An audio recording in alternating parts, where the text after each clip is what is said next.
Hello guys! Hello, this is for Libra. Okay Libra, welcome dito sa aking channel. Kapalaran 888, welcome. Alamin natin kung anong messages, vibration, gabay, energy para sa lahat ng Libra. Okay. Blessings. Wow, blessings. First card natin Libra is blessings. Rainbow of blessings. Wow. Okay. Wow, flow of life. So, ano lang, balance lang. Alright, so Libra, kung makikita mo dito, yung first two cards mo, sinasabi ng baraha sa'yo na you will receive a rainbow of blessings. This is hope. Diba? Pag-asa to. Punong-puno ka ng pag-asa sa 2 weeks na to. Makakatanggap ka ng sobra-sobrang biyaya, pagpapala.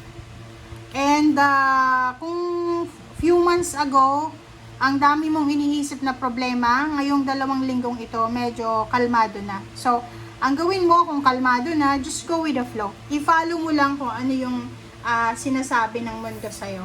Okay? Alright, so let's check.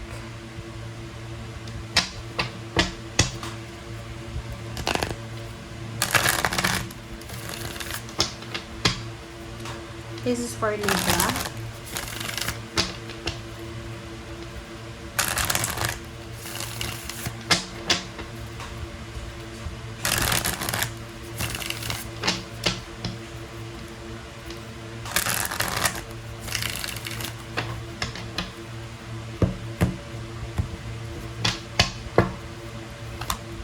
Okay, deception and envy, number 7.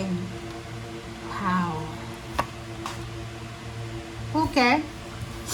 Sabi ng baraha sa'yo dito, Libra, partnership, collaboration. So, yung 2 linggong ito is, yun nga sabi ko, kalmado, may mga blessings. And, isa sa blessings na posibleng makuha mo is, yung iba hindi ito iniisip na blessings pero, alam nyo guys, kung may, halimbawa, kapamilya, kaibigan ka na, niloloko ka, like, ini-scam ka, pera man, or emotion, or tiwala.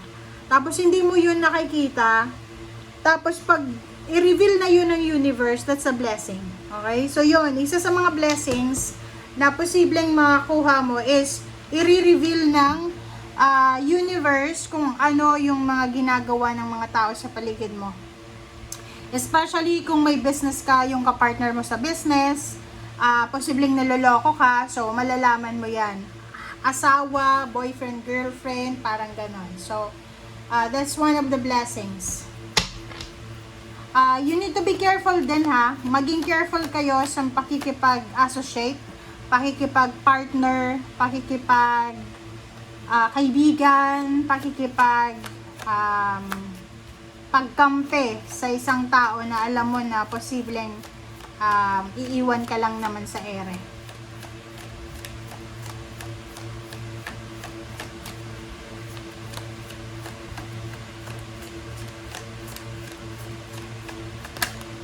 Okay, patience and planning. So, may mga bagay-bagay ka din na kailangan na bigyan ng pansin. Pagtuunan mo ng pansin, yung future mo, okay?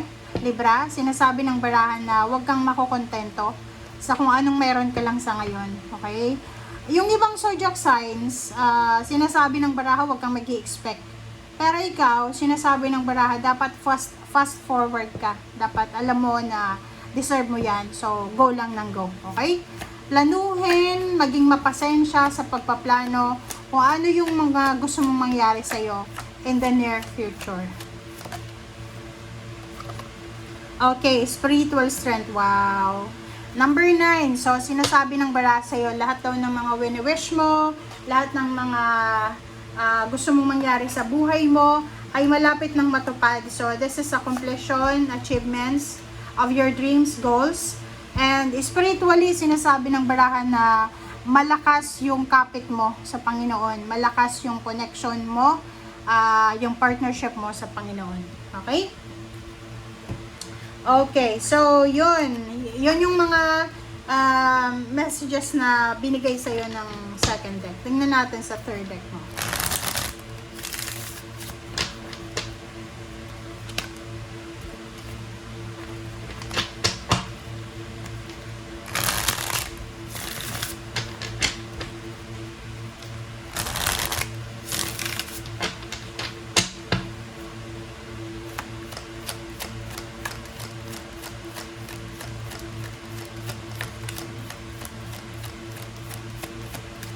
Okay, deception.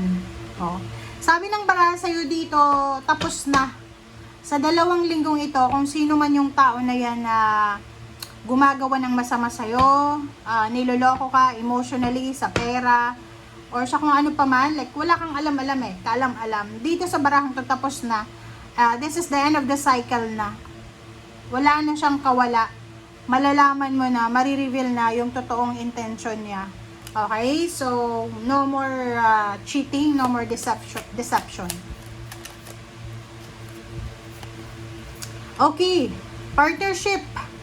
Aha. Makinig ka sa sinasabi ng iyong intuition. Lalo na doon sa mga gustong mag-create ng negosyo, mag-launch ng negosyo, gustong makipag-collaborate. Mag-iingat kayo ha. You need to be strong, courageous, pero pag-isipan ng mabuti, huwag magpadalos-dalos.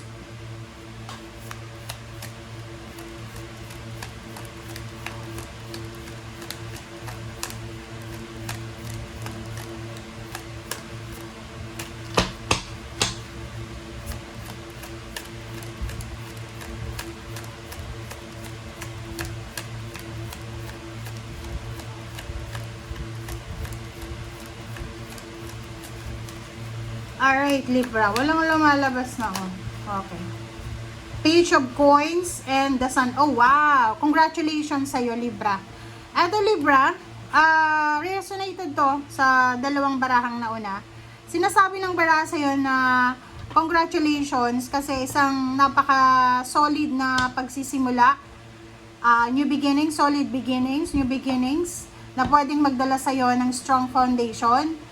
Which is the reason kung bakit ka magiging masaya. So, nakikita natin, halimbawa kung ilang buwan ka nang nagtitipid, ngayong buwan ng June ay makakaipon ka. Siyempre, pag nagtipid ka, may iipon yon. Okay, the Sun, success, positive. Sinasabi ng baraha sa'yo dito, Libra, na ihanda mo daw yung sarili mo kasi isang napakagandang balita ang posibleng matanggap mo na pwedeng magdala sa iyo ng happiness, ng success, ng positive vibration or positive outcome. So, yun. And tingnan natin yung last message mo. Alright. So, wow. So, dito nakikita ko sa iyo dito na lahat daw ng pinagpaguran mo, makukuha mo yung resulta. Oh, 'di ba? Walang masasayang na effort. Sabi ng Nine of Coins, lahat daw ng ginawa mo ay may kapalit sa iyo na blessings. And at the same time, Emperor, you're powerful, salary increase, higher position, new career, source of income. Basta maganda yung magiging takbo ng buhay mo. Okay? So, yun guys, ang sinasabi ng baraha. Wait lang, lobat na naman tayo. Okay, Libra. Bye!